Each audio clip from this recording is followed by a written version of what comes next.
এখানে আমরা টাইলস উঠাচ্ছি। তো টাইলস উঠাতে গেলে অনেক সময় নিয়ন্ত্রণ উঠাতে গেলে হাত কেটে দেওয়ার জন্য আমরা হাতে গ্লাভস পরে তারপরে চোখে চশমা পরছি। অনেক সময় ছিটে চশমা ভিতর দেওয়া চলে যাচ্ছে চোখ বাঁচানোর জন্য। দেখুন কীভাবে এগুলো করতে হয়, আপনারা তাহলে বুঝবেন এগুলো আসলে কতটা রিস্কের।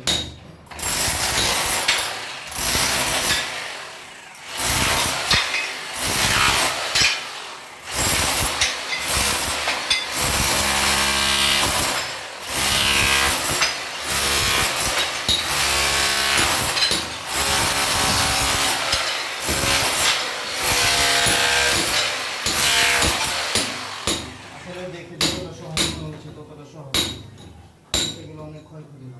সাবধানে কাজ করবে। দেখেন আরেকজন শ্রেণী কাজ করবে। তো এরকম শ্রেণী কাজ করলে অনেক সময় চোখের ভিতরে যায়, হাত পা কেটে যায়। ওইভাবে শ্রেণী কাজ করা যাবে, এইভাবে কাজ করা ভালো।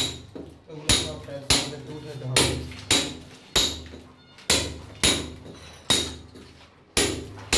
তো দেখলেন কাজ কত কষ্ট। Thank you.